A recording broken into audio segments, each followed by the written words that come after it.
প্রত্যেকটা সংস্কার এই সংস্কারের মাধ্যমে আসলে জনগণ বা আমাদের যারা যারা যে সমস্ত রাজনৈতিক দল এই গণভোটের পক্ষে ছিলেন তারা আসলে কি তৈরি করতে চাচ্ছিলেন। তারা আসলে একটা গণতান্ত্রিক শাসন ব্যবস্থা তৈরি করতে চাচ্ছিলেন যেখানে প্রসেস দ্য রুলিংটা হবে থ্রু আ প্রসেস। তা না করে এখানে যেটা করা হচ্ছে এবং আমাদের যে ৭২-এর সংবিধান যেটা করেছিল সেটাকে আমরা বলি পার্সোনালাইজড রুল, অর্থাৎ ব্যক্তি শাসন।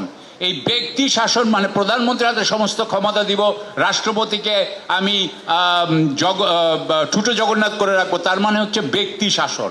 তার মানে প্রধানমন্ত্রীকে যারা ঘিরে থাকবে তারা এই দেশ শাসন করবে, প্রধানমন্ত্রীর নামে শাসন করবে, কিন্তু আসলে এটা কোনো প্রসেসের মাধ্যমে, প্রক্রিয়ার মাধ্যমে, গণতান্ত্রিক প্রক্রিয়ার মাধ্যমে দেশ চলবে না।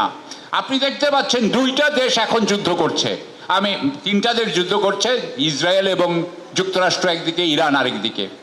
এই মুহূর্তে আমরা দেখতে পাচ্ছি যে যুক্তরাষ্ট্র আসলে একটা ব্যক্তি শাসনের মাধ্যমে চালিত হচ্ছে, তার সমস্ত সিদ্ধান্ত আসতেছে এক ব্যক্তির হাত থেকে এবং ওই ব্যক্তিকে যারা যারা প্রভাবান্বিত করতে পারে। ঠিক উল্টো দিকে আমরা আরেকটা দেশ দেখতে পাচ্ছি, ইরান, যেখানে কিন্তু প্রক্রিয়াগত শাসন হচ্ছে, যেখানে কিন্তু যারা ধরেন কাউন্সিল অফ এক্সপার্টস তারা বানাচ্ছে হচ্ছে গিয়ে সুপ্রিম লিডারকে, তারপরে আবার একটা ন্যাশনাল সিকিউরিটি কাউন্সিল, তারা চিন্তা করছে যে সিকিউরিটি পলিসি কি হবে, তারপরে তার কমান্ডার আলাদা, প্রত্যেকটা সিদ্ধান্ত গ্রহণের আপনার প্রক্রিয়া কিন্তু আলাদা। অর্থাৎ প্রক্রিয়াগত শাসন ব্যবস্থা ব্যক্তি শাসন থেকে অনেক হাজার গুণ উৎকৃষ্ট, সেটার কিন্তু এখন আমরা প্রমাণ পাচ্ছি।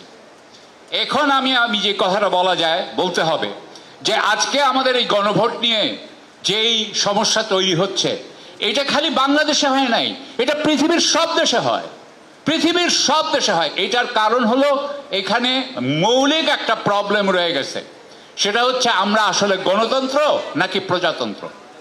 আসলে সবাই চেষ্টা করে যে জনগণের রুল হবে নাকি জনগণের প্রতিনিধিদের রুল হবে।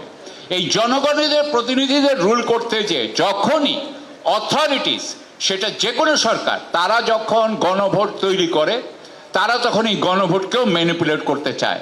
সেনাবাহিনীর সরকারও করেছে, অন্যান্য সরকারও করেছে, কর্তৃত্বপরায়ণ সরকারও করেছে, এবং সেই জন্য আমাদের ওই সমস্ত গণভোটে খুব একটা লাভ হয় না।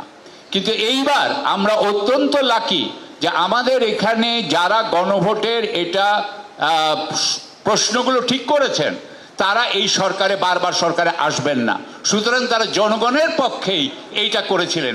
পরবর্তীতে আবারও যদি সরকার একটা গণভোট করে, মনে রাখবেন সেই গণভোট জনগণের পক্ষে যাবে না।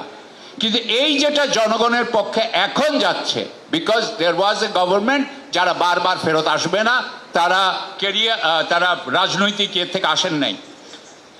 সুতরাং এই অবস্থায় আমরা মনে করি যে এই গণভোটগুলা দেওয়া, এই গণভোটের যে সমস্ত আপনার যেসবের উপরে রেকমেন্ড করা হয়েছে, সুপারিশ করা হয়েছে,